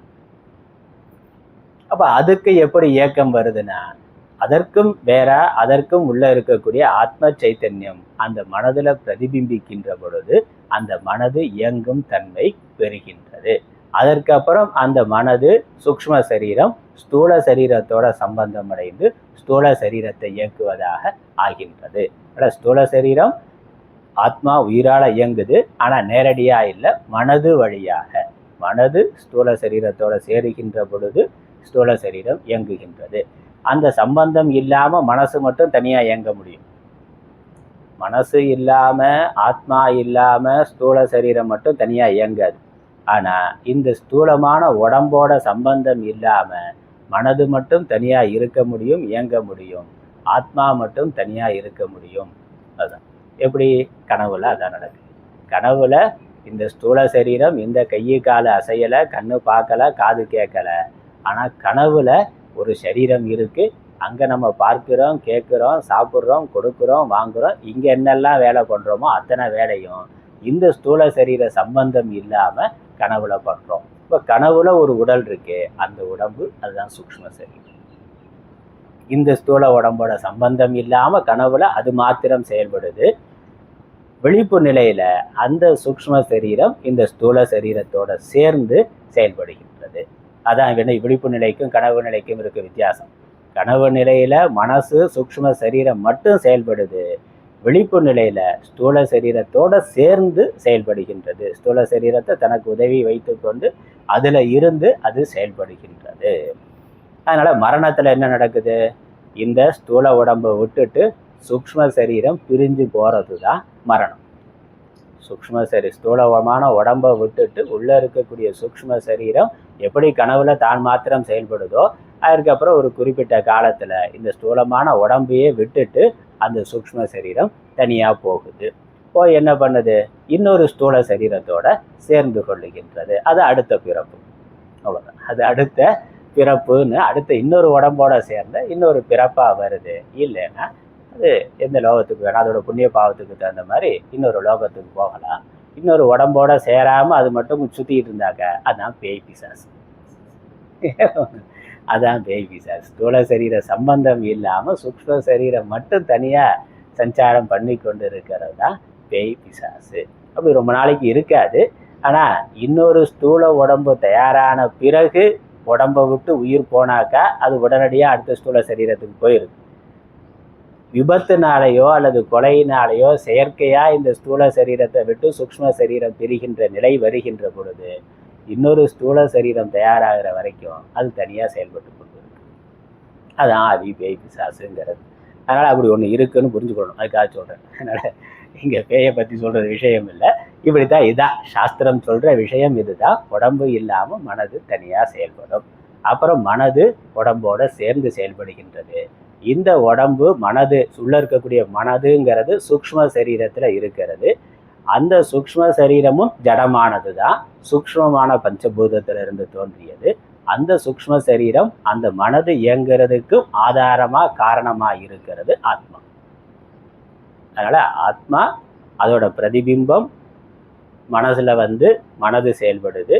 அந்த மனது ஸ்தூல உடம்போட சேர்ந்து செயல்படுகின்றது. கண்ணாடி, ஒரு கண்ணாடி இருக்கு, சூரியன் இருக்கு. கண்ணாடி தானா பிரகாசிக்கிற தன்மை இருக்கானா? இல்லை. ஆனா அந்த கண்ணாடியை சூரிய ஒளிக்கு முன்னாடி வைக்கிற பொழுது அந்த சூரியனுடைய பிரதிபிம்பம் சூரிய ஒளி கண்ணாடியில படுகின்ற பொழுது கண்ணாடி தான் பிரகாசத்தை அடையுது. அதுல இருந்து ஒரு ரிஃப்ளெக்ஷன் ஏற்பட்டு இருட்டா இருக்கக்கூடிய ஒரு அறைக்குள்ள காமிச்சா என்னது? அங்க பிரகாசம் வரும். இப்ப இருட்டா இருக்கக்கூடிய ஒரு அறையை பிரகாசப்படுத்துறதுக்கு நேரடியா சூரிய ஒளி வர முடிஞ்சா வரும், கதவு ஜன்னல் வழியா வரலாம். அப்படி இல்லாத பொழுது நம்ம என்ன பண்ணலாம்? அங்க ஒரு கண்ணாடியை வச்சு அதனுடைய பிரதிபிம்பத்தை ஏற்படுத்தி அறைக்குள்ள திருப்புனா அந்த அறை பிரகாசம் அடைகின்றது. எப்படி அறைக்கு எப்படி அறை தானா பிரகாசிக்கக்கூடியதல்ல, அது ஒரு ஒளியினால வந்தது. அது கண்ணாடியிலிருந்து அந்த ஒளி வந்தது. கண்ணாடி தானா பிரகாசிக்குமானா அதுவும் தானா பிரகாசிக்கிற தன்மையுடையதல்ல. அதற்கு ஒளி சூரியனிடமிருந்து வந்தது. சூரியன்கிட்ட ஒளியை வாங்கி தான் பிரகாசத்தை அடைந்து பிறகு இன்னொரு இருட்டான பகுதியை அது பிரகாசிக்கின்றது. அதே தான் இங்க ஆத்மாவிடமிருந்து மனது ஒளியை வாங்கி பிரகாசத்தை, அந்த சேத்தனத்தன்மைன்னு சொல்லுவோம், உயிர்த்தன்மையை வாங்கி அது இயக்கம் பெறுது, சூக்ஷ்ம சரீரம் இயக்கம் பெறுது. பிறகு அது ஸ்தூல சரீரத்தோட சேர்ந்து ஸ்தூல சரீரத்தையும் இயக்குகின்றது. இதுதான் நடக்குது. நமக்கு இன்னும் மாடர்னாக உதாரணம் சொன்னால், கம்ப்யூட்டர் இருக்குது, செல்ஃபோன் இருக்குது, அதில் ஹார்ட்வேர்னு அப்படின்னு ஒரு பகுதி வச்சுருக்கிறோம். ஹார்ட்வேர் ஸ்தூலமானது நமக்கு தெரியும். ஹார்ட்வேர் மட்டும் போதுமான ஒரு கம்ப்யூட்டருக்கு போதாது. அந்த ஹார்ட்வேர் இயங்கிறதுக்கு உள்ள ஒரு சாஃப்ட்வேர் இருக்குல்ல. சாஃப்ட்வேர் தான் ஹார்ட்வேரை, சாஃப்ட்வேரில் தான் எல்லா வேலையும் நடக்குது. சகல வேலையும் நடக்கிறது சாஃப்ட்வேரில் தான். நம்ம வேலை பண்ணுறதெல்லாம் சாஃப்ட்வேரில் தான். ஆனால் அது அவுட்புட்டை தெரிந்து கொள்வதற்கு ஹார்ட்வேர் இருக்குது. அந்த சாஃப்ட்வேர் இருந்து வேலை செய்யறதுக்கு ஒரு இடம் தேவைப்படுது, அது ஹார்ட்வேர். அந்த சாஃப்ட்வேரை மட்டும் நம்ம சிடியில் போட்டு எடுத்துகிட்டு போய் வேறு எதுலையாவது போடலாம். அதனால் அந்த ஹார்ட்வேர் பண்ணக்கூடிய கம்பெனி மாறலாம், பிராண்டு மாறலாம். டெல்லு இல்லை லெனோவா, ஹெச்பி இல்லை ஆப்பிள், வேறு எத்தனை பிராண்டு எப்படி வேணாலும் மாறலாம். உள்ளே போட்டிருக்க ஓஎஸ் என்னது? அதே தான், அதே மைக்ரோசாஃப்ட் தான். அதே ஓஎஸ், அதே சாஃப்ட்வேரை வந்து ஒரு ஹார்ட்வேரோட சேர்க்கின்ற பொழுது அது செயல்படுகின்றது. அதே மாதிரி தான் மனசு. இந்த மனசு ஒரு மனித உடம்புல இருக்குது, அல்லது இன்னொரு ஆண் உடம்புல இருக்கலாம், பெண் உடம்புல இருக்கலாம். அப்படி அதெல்லாம் ஸ்தூல உடம்பு மாறிக்கொண்டு இருக்கலாம். உள்ளே இருக்கக்கூடிய சாஃப்ட்வேர் ஒன்று தான், அது மனசு. அப்புறம் அந்த ஹார்ட்வேர் சாஃப்ட்வேர் மட்டும் இருந்தால் போதுமான? சாஃப்ட்வேரு தானாக இயங்கக்கூடியதல்ல, அதை இயங்கிறதுக்கு ஒரு பவர் வேணும், ஒரு கரண்ட் வேணும்ல, ஒரு சக்தி வேணும். அதுவும் ஜடமானது தான், சாஃப்ட்வேரும் ஜடமானது தான். அது இயங்கிறதுக்கு ஒரு சக்தி, ஒரு கரண்ட் வேணும். அது அதை இயக்குகின்றது. அப்போ இந்த கரண்ட்ல இருந்து சாஃப்ட்வேருக்கு போய் சாஃப்ட்வேர் ஹார்ட்வேரோட சேர்ந்து செயல்படுகின்றது. அதே மாதிரி தான் இங்கே நம்மளுடைய உடம்பு, உலக இயக்கமும் அப்படித்தான். வெறும் ஸ்தூலமான பாகம் மட்டும் இல்லை, அதற்குள்ள சூக்ஷ்மமான அம்சம் இருக்குது, அது சாஃப்ட்வேர். ஸ்தூலமான ஹார்ட்வேர் இருக்குது, அதற்குள்ள சூக்ஷ்மமான சாஃப்ட்வேர் இருக்குது. அதற்கு மேலே அதை இயக்கக்கூடிய ஒரு சக்தி இருக்குது, அதான் பராசக்தி, அம்பாள்னு சொல்கிறோம். அதற்கு மேலே, அதுக்கு மேலேயும் பார்த்துக்கணும். அதையும் புரிஞ்சுக்கிட்டா தான் நமக்கு முழு வேதாந்தத்தையும் பின்னாடி போக போக புரிய வரும்.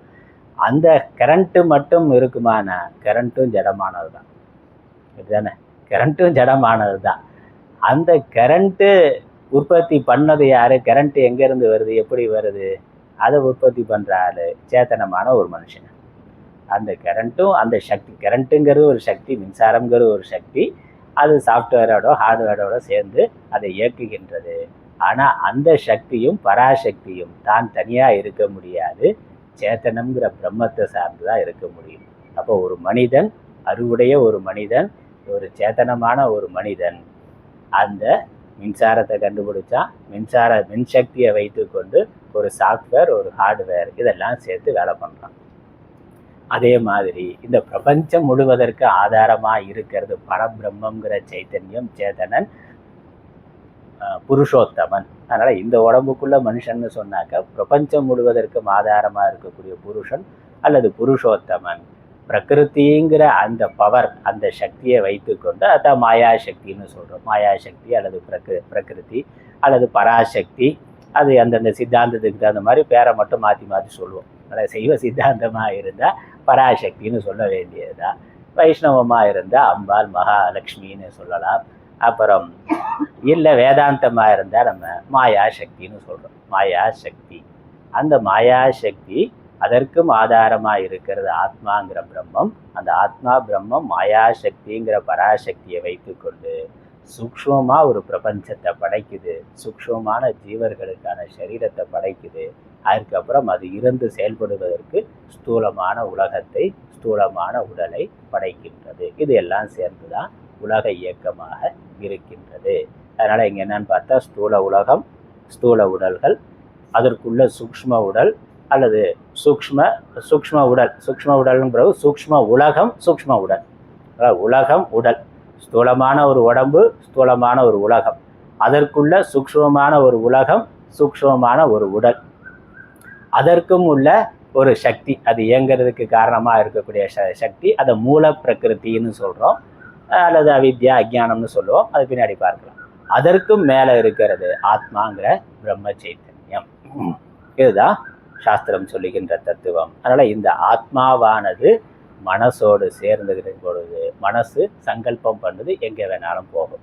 ஆனால் மனது போகிற பொழுது அந்த மனது போறதுக்கு காரணமா இருக்க ஆத்ம சைத்தன்யமும் அது எப்போதும் அங்க இருக்குன்னு.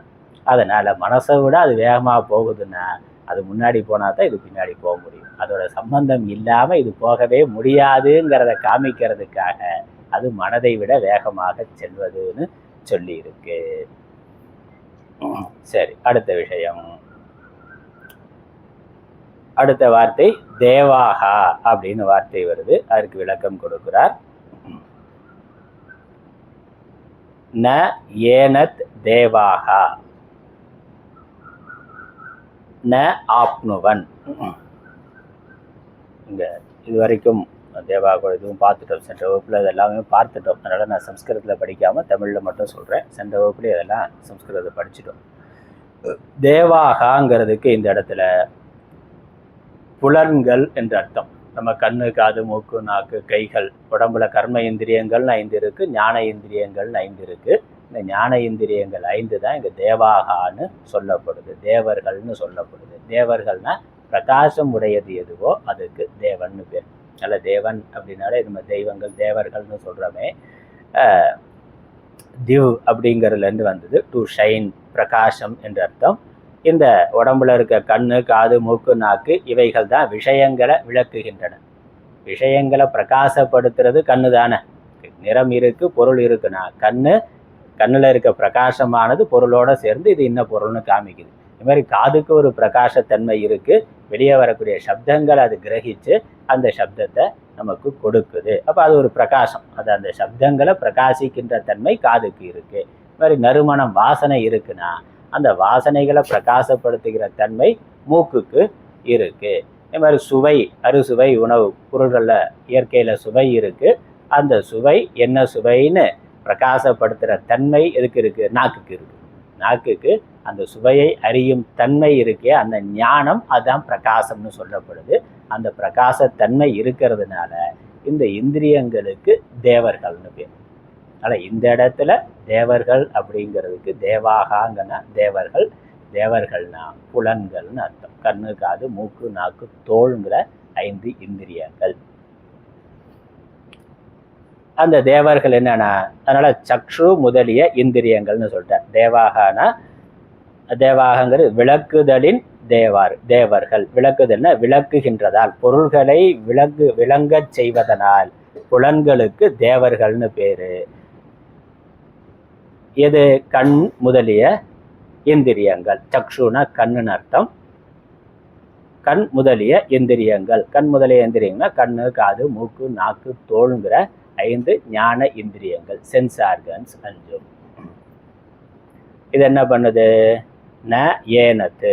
ஏனத்துன இவை, இந்த இந்திரியங்கள் பிரகிருத்தமாய ஆத்ம தத்துவத்தை ந ஆப்னுவன் அடையவில்லை. ஏனத்துனாக்க அடைதல், ந ஆப்னுவன் அடைவது இல்லை. ந ஏனத்துனா ந ஆப்னுவன் அர்த்தம். ந ஆப்னுவன்னா அடைவது இல்லைன்னு அர்த்தம். இப்போ இந்திரியங்களுக்கு அது விஷயம் ஆகாதது. ஒன்று முதல்ல சொன்னது மனசோட வேகமாக போகிறது அப்படின்னு சொல்லப்பட்டது. இங்கே என்னன்னா இந்திரியங்களுக்கு விஷயம் ஆகாது. மனசுக்கு விஷயம் ஆகாதது, இந்திரியங்களுக்கு விஷயம் ஆகாதது. ஏன்னா விளக்கம் கொடுக்கிறார்.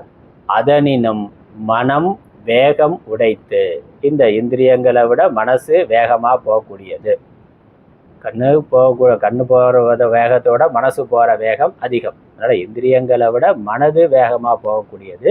மனதை விட ஆத்மா வேகமாக செல்லக்கூடியது. அப்போ மனசுனாலேயே ஆத்மாவை, மனசை விட ஆத்மா வேகமாக போகுதுன்னா மனசுனால ஆத்மாவை பிடிக்க முடியாதுன்னு அர்த்தம். அதே மாதிரி மனசு இந்திரியங்களை விட வேகமாக போகக்கூடியது. மாற்றி சொன்னாக்கா இது மனசை விட இந்திரியங்கள் மெதுவாக போகக்கூடியது. சூப்பர் ஃபாஸ்ட்டாக போகிறது ஆத்மா, அதை விட ஸ்லோவாக இருக்கிறது அதுக்கு பின்னாடி இருக்கிறது மனசு, அதற்கும் பின்னாடி இருக்கிறது இந்திரியங்கள். ஏன்னா மனசோட சம்பந்தம் இல்லாமல் இந்திரியங்கள் வேலை செய்யாது. மனசு சக்தி கொடுத்தா தான் இந்திரியங்கள் வேலை செய்யும். அதனால் இந்திரியங்கள் வேகமானது, மனசு வேகமானது. மனசோட சம்பந்தம் வருகின்ற பொழுது தான் இந்திரியங்கள் செயல்படுகின்றன. அதனால் மனதினாலேயே ஆத்மாவை பிடிக்க முடியாதுன்னா, அறிய முடியாதுன்னா இந்திரியங்களாலேயும் அறிய முடியாதுன்னு அர்த்தம். அதான் இங்க விளக்கம் கொடுக்கிறார். மனம் வேகம் உடைத்து, அதனினும்னாக்கா இந்திரியங்களை விடன்னு அர்த்தம். கண்ணு முதலான இந்திரியங்களை விட மனது வேகம் உடையது. மன வியாபார வியவகிதம் ஆகலின் ஆத்மாவின் அவபாச மாத்திரமும் தேவர்களுக்கு விஷயம் ஆவதே என்றார். தேவர்களுக்குங்கிறதுக்கு இந்திரியங்களுக்கு. அதனால இந்த மனசு வந்து உடம்புக்கும் ஆத்மாவுக்கும் நடுவுல மனசு இருக்கு. மனசு தான் உடம்ப இயக்குகின்றது. மனோ வியாபாரம்னா மனதினுடைய செயல்பாடு. மனது என்னென்ன, மனசு பாருன்னா கண்ணு பார்க்கும், பார்க்காதேன்னா கண்ணு பார்க்காது. மனசு கேளுனா காது கேட்கும், மனசு கேட்காதேன்னா கேட்காது. இல்லை கண்ணு காது இங்கே இருக்கலாம், மனசு வேற எங்கேயாவது போயிட்டாக்கா இந்த இந்திரியங்களோட சம்மந்தப்படலைனாலும் கண்ணு சம்மந்தப்படலைன்னா கண்ணு பார்த்துக்கிட்டு இருக்கோம் ஆனால் பார்க்காது, காது கேட்டுக்கிட்டு இருக்கோம் ஆனால் கேட்காது. என்ன சொன்னேன் அப்படின்னு திரும்ப கேட்பான். அப்போ என்ன அர்த்தம்? இங்கே தாண்டா இருந்தேன்னா மனசு எங்கேயோ போயிடுச்சு. காது இருக்கு இங்கே, ஆனால் மனசு எங்கேயோ போய்விட்டது. அப்போ காது கேட்கணும்னா பின்னாடி மனசு இருக்கணும். அதனால் மனசு இல்லாமல் காது செயல்படுவது இல்லை. அதனால் அதான் சொல்கிறார், மன வியாபாரம். மன வியாபார வியவகிதம் ஆகலின், இந்த இந்திரியங்கள் வந்து மனசு வியாபாரத்தை வைத்து கொண்டு அதனுடைய அடிப்படையில் செயல்படுறதுனால ஆத்மாவின் அவபாச மாத்திரமும், ஆத்மாவினுடைய பிரகாச மாத்திரம்னு அர்த்தம், அதனுடைய பிரதிபிம்பம் மாத்திரமும் தேவர்களுக்கு விஷயம் ஆவதே என்றாம்.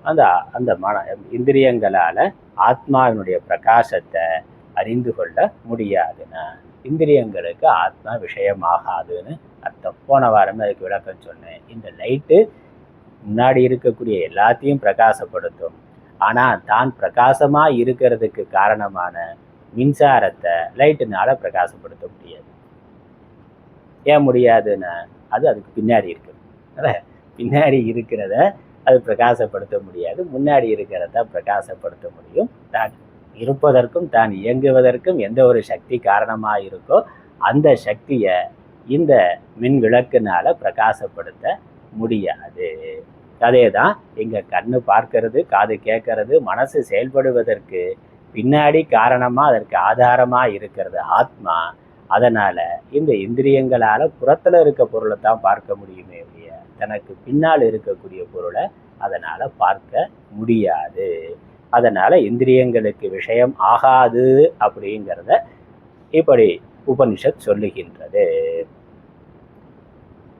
அதை எப்படி சொல்லுதுன்னா, பூர்வம் அர்ஷத்துனா அது வந்து எவ்வேகத்தினால் மனத்தினும் பூர்வம் முன்னரே சென்றிருக்கின்றது ஆகாசம் போன்று வியாபி ஆகலின். அது மனதை விட வேகமாக போகுதுன்னா என்ன அர்த்தம்? சர்வ வியாபியாக இருக்குன்னு அர்த்தம். அதனால் இந்திரியங்கள் மனதை விட அது வேகமாக போகிறது அப்படின்னா அது எங்கும் வியாபகமாக இருக்குன்னு அர்த்தம். அப்படி வியாபகமாக இருந்தாலும் இந்த இந்திரியங்களால் மனசுனால அந்த ஆத்மாவை நேராக பார்க்க முடியாது. அதனால் இந்த சைக்கிள்லேயோ பைக்குலேயோ கார்லேயோ பின்னாடி இருக்கிற வீலு எவ்வளவு வேகமாக போனாலும் அது முன்னாடி இருக்கிற வீலை பிடிக்க முடியாது. முன்னாடி போகிற வீலை பின்னாடி போகிற வீல் எவ்வளவு வேகமாக போனாலும் அதனால் பிடிக்க முடியாது. ஏன்னா முன்னாடி போகிற வீடு தான் பின்னாடி போகிற வீலை இழுத்துட்டு போகுது. அங்கே பவர் வந்து அங்கேருந்து தான் வருது. அது முன்னாடி அது இழுத்துட்டு போகுது, இது பின்னாடி போகுது. அதே மாதிரி இந்த மனசு இந்திரியங்களை வந்து ஆத்மா தான் இழுத்துட்டு போகுது. அதனால் இந்த இந்திரியங்கள் மனசுனால ஆத்மாவை பிடிக்க முடியாது. அதுக்கப்புறம் அடுத்த வரி, 2வது வரிக்கு போகிறோம். 2வது வரிக்கு விளக்கம் கொடுக்கறதுக்கு முன்னாடி இங்கே ஒரு சின்ன அறிமுக உரை பாஷ்யம் பண்ணியிருக்கிறார். அதை சம்ஸ்கிருதத்தில் படிச்சுட்டு இது வரைக்கும் போன வகுப்பில் பார்த்தது. அதனால் போன வகுப்பில் நீங்கள் பாதி பேர் வரலைங்கிறதுனால நான் திரும்ப சொல்லியிருக்கிறேன். இந்த வகுப்புக்கான பாடம் இப்போ தான் ஆரம்பிக்க போகிறோம், ஆனால் நேரம் ஆயிடுச்சு. பரவாயில்ல, இன்றைக்கி ஆரம்பித்து வச்சுருவோம்.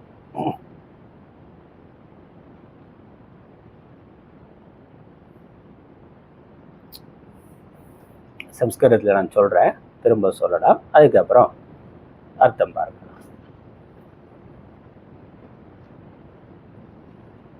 அதில் இருக்காது, நான் சொல்ல மட்டும் திரும்ப சொல்லு. சர்வ வியாபி தத் ஆத்ம தத்துவம் சர்வ சம்சார தர்ம வர்ஜிதம் ஸ்வேன நிருபாதிகேன ஸ்வரூபேண அவிக்ரியம் ஏவ சன் உபாதிக்ருதாக சம்சார விக்ரியா அனுபவதி இதி அவிவேகினாம் மூடானாம் அநேகம் இவ ச பிரதிதேகம் பிரதி அவபாசதே இதி ஏதத் ஆக.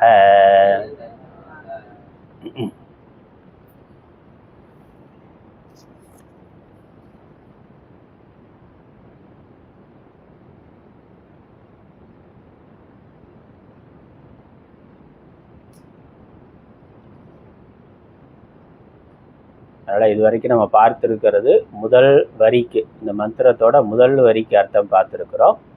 ரெண்டாவது வரிக்கு அர்த்தம் சொல்கிறதுக்கு முன்னாடி அதை புரிந்து கொள்வதற்காக ஆச்சாரியார் ஒரு சின்ன முகவுரை இங்கே கொடுத்துருக்கிறார், ஒரு சின்ன விளக்க உரை கொடுத்துருக்கிறார். சர்வ வியாபி தத்து, சர்வ வியாபியாக இந்த ஆத்மாவானது எங்கும் நிறைந்ததாக எங்கும் வியாபித்ததாக இருந்தாலும், தத் ஆத்ம தத்துவம் சர்வ வியாபி தத் ஆத்ம தத்துவம், அந்த ஆத்ம தத்துவமானது ஆத்மாவானது எங்கும் நிறைந்ததாக இருந்தாலும், அதுக்கப்புறம் சர்வ சம்சார தர்ம வர்ஜிதம், எல்லா சம்சார தர்மங்களும் இல்லாததாக இருந்தாலும், சம்சார தர்மம்னா இந்த உடம்பு பிறவி, அதில் எடுத்துக்கொண்டு அதிலிருந்து நாம் அனுபவிக்கக்கூடிய எல்லா விதமான இன்ப துன்பம், அதற்கு சம்சாரம்னு பேர். அதனால் பிறப்பு இறப்புங்கிற ஒரு சுழற்சி, பிறப்பு இறப்பு என்பதை உடல் எடுக்கின்றது. அப்படி பிறப்பு இறப்புங்கிற பிறப்பு இறப்பை எடுக்கின்ற உடலானது இன்ப துன்பங்களையும் மாறி மாறி அனுபவித்து கொண்டு இருக்கு. அதனால் இது ஒரு சுழற்சி, பிறப்பு இறப்புங்கிற ஒரு சுழற்சி. அதுக்குள்ள வரக்கூடிய இன்ப துன்பங்கள், வெற்றி தோல்வி, மானாவமானம், உயர்வு தாழ்வு, இந்த இருமை மாறி மாறி வர்றது ஒரு சுழற்சி. அந்த சுழற்சிக்கு சம்சாரம்னு பேர். சம்சரதி அப்படின்னா சுழன்று சுழன்று வருதல் அப்படின்னு அர்த்தம். பிறப்பு இறப்புன்னு மாறி மாறி வாழ்க்கை போய்கொண்டு இருக்கிறதுனால ஒரு உடம்புல இறந்து இன்னொரு உடம்புல பிறக்கிறோம், அப்புறம் அந்த உடம்புல இறந்து இன்னொரு உடம்புல பிறக்கிறோம். இப்படி பிறப்பு இறப்புன்னு ஒரு முடிவில்லாத சுழற்சி சக்கரம் மாதிரி, மேலேருந்து கீழே போகிறது, கீழேருந்து மேலே போகிறது, மாறி மாறி தேவலோகத்துக்கு போகிறது, பூலோகத்துக்கு வர்றது, அப்புறம் நிறையா பாப்பம் பண்ணி நரகலோகத்துக்கு போகிறது, திரும்ப பூலோகத்துக்கு வர்றது, அப்புறம் மேலோகத்துக்கு போகிறது. இப்படி ஒரு சைக்கிளாக வந்து கொண்டு இருக்கிறதுனால இந்த பிறப்பு இறப்பு சுழற்சிக்கு சம்சாரம்னு பேர். இது ஒரு டெக்னிக்கலான வார்த்தை. நம்ம பழக்கத்தில் இருக்கக்கூடிய மனைவி அப்படிங்கிறதுக்கு சம்சாரங்கிற அர்த்தம் வைத்து இருக்கிறோம், அது பழக்கத்தில் இருக்கிறது. ஆனால் சாஸ்திரப்படி சம்சாரம்னா அது பிறப்பு இறப்பு சுழல் அப்படின்னு அர்த்தம். பிறவி பெருங்கடல்னு சொல்கிறோமே, இன்னொரு வார்த்தையில் சொன்ன சம்சாரம் பிறப்பு இறப்பு சுழல். அந்த பிறப்பு இறப்பு சுழலுக்குள்ள எல்லா விதமான இருமைகளும் சுழன்று சுழன்று வர்றது. ஆனால் இதுக்குள்ள ஆத்மா வர்றதில்லை. அதான் இங்கே சொல்கிறார், இந்த ஆத்ம தத்துவம் சர்வ வியாபியாக இருக்கு, சர்வ சம்சார தர்ம வர்ஜிதம். இந்த பிறப்பு இறப்புக்குள்ள என்னெல்லாம் தர்மம் இருக்கோ, தர்மா தர்மம் புண்ணிய பாபம் இவைகள் இருக்கோ, இது எதுவுமே இல்லாதது, இந்த வட்டத்துக்குள்ள வராதது ஆத்மா. உடம்புல இருந்தாலும் உடம்பு தான் பிறக்குது இறக்குது. சூக்ஷ்ம சரீரம் ஸ்தூல சரீரத்தோட சேர்ற பொழுது பிறப்பு, அதை விட்டு பிரியறது இறப்பு. ஆனால் இந்த ஸ்தூல சூக்ஷ்ம சரீரம் இரண்டுக்கு ஆதாரமாக இருக்கக்கூடிய ஆத்மா உடம்போடு பிறக்கிறது இல்லை. உடம்பு இறக்கின்ற பொழுது, உடம்பு அழிகின்ற பொழுது அது அழிவது இல்லை. அது பிறப்பு இறப்புக்கு அப்பாற்பட்டதாக இருக்குது. ஏன்னா அந்த ஆத்மா தான் பரமாத்மான்னு சொல்கிறோம், அது ஈஸ்வரன்னு சொல்லிட்டோம். ஈஸ்வரன்னா பிறப்பு இறப்பு இல்லாதவர். பிறப்பு இறப்பு இல்லாத ஆத்மா பரமாத்மா இந்த உடம்போடு சேருகின்ற பொழுது பிறந்தவர் போல இறந்தவர் போல கருதப்படுகிறார். நிலை பிறக்க இறக்கல, நம்ம உடம்பு தான் நான் வைத்து கொண்டு உடம்பினுடைய பிறப்பை என்னுடைய பிறப்பு, உடம்பினுடைய மரணம் என்னுடைய மரணம்னு நினைக்கிறோம். உண்மையிலே அது உடம்போட பிறப்பு, உடம்போட மரணம். உள்ளே இருக்க ஆத்மா உடம்போட பிறக்கிறது இல்லை. ஆத்மா உடம்பு அழிகின்ற பொழுது அழிவது இல்லை. ஒரு பல்பு வாங்கி மாட்டினா எரியுது, அப்புறம் ஃபீஸ் போயிடுதுன்னு. அப்போ ஃபீஸ் போட என்ன பண்ணுறோம்? அந்த பல்பை கழட்டிட்டு அடுத்த பல்பை வாங்கி மாற்றோம். அப்போ இந்த மின் விளக்கினுடைய மரணம் மின்சாரத்தின் மரணமான இல்லை. மின்சாரம் அது பல்புக்கு முன்னாடியும் இருக்குது. பல்பை மாற்றினோன்னு ஒளிர்கின்றது. பல்பு ஃபீஸ் போயிட்டா அது செயல்படாமல் இருக்குது. மின்சாரம் இருக்குது. அதனால் ஒரு மின் விளக்கினுடைய பிறப்பு மின்சாரத்தோட பிறப்பு அல்ல. மின் விளக்கினுடைய மரணம் மின்சாரத்தினுடைய மரணம் அல்ல. அதே மாதிரி உடம்பினுடைய பிறப்பு ஆத்மாவினுடைய பிறப்பு அல்ல. உடம்பினுடைய மரணம் ஆத்மாவினுடைய மரணம் அல்ல. அதே பிறப்பு இறப்பே இல்லைன்னா அதற்குள்ளே இருக்கக்கூடிய இன்ப துன்பம், வெற்றி தோல்வி, மான அவமானம், லாபம் நஷ்டம், இது எதுவுமே உள்ளே இருக்கக்கூடிய ஆத்மாவுக்கு இல்லை, அது உடம்புக்கு தான். அதான் சாஸ்திரம் சொல்கிறது. அது எப்படி நம்ம அடுத்த வகுப்பில் பார்க்கலாம். இப்போ லைட்டு கொஞ்சம் மேலே தூசி படிஞ்சாக்க வெளிச்சம் மங்கும். அதனால் கரண்ட் ஏதாவது மாறுதானே? கரண்ட் அப்படியே தான் இருக்குது. லைட்டில் கோளாறு வர்ற பொழுது ஒன்று சுத்தமாக ஃபீஸ் போயிடும், இல்லைன்னா தகராறு பண்ணும். 2 தான் நடக்கும். ஒன்று சுத்தமாக போயிடும், ஆளே அவுட்டுனா. ஆளே உடம்பே போயிட்டாக்கா பிரச்சனை முடிஞ்சது. அல்லது போகாமல் இருந்துக்கிட்டு தகராறு பண்ணும். முழங்கால் வலி, மூட்டு வலி, கைத்த வலி, தலைவலி, வயசாகிறதுனால வரக்கூடிய பிரச்சனை, பிபி, சுகரு, இதெல்லாம் என்னது? இருந்துக்கிட்டு தகராறு பண்ணுறது. அப்புறம் கொஞ்ச நாள் இதெல்லாம் எதுவும் சரியா இல்லைன்னா மொத்தமாகவே போயிடுறதுன்னா அது நடக்கும். ஆனால் இதெல்லாம் உடம்புக்குள்ளே நடக்கிறது தான், உள்ளே இருக்கக்கூடிய ஆத்மாவுக்கு இல்லை. அது எப்படிங்கிறத மேற்கொண்டு இன்னும் விளக்கம் அடுத்த வகுப்பில் பார்க்கலாம். அடுத்த வாரம். ஓம் ஈஸ்வரோ குருராத்மேதி மூர்த்தி வேத விபாகினே வ்யோமவத்யாப்த தேகாய தட்சிணாமூர்த்தயே நமः. ஓம் பூர்ணமத பூர்ணமிதம் பூர்ணாத் பூர்ணமுதச்யதே பூர்ணஸ்ய பூர்ணமாதாய பூர்ணமேவாவசிஷ்யதே. ஓம் சாந்தி சாந்தி சாந்தி. ஹரி ஓம்.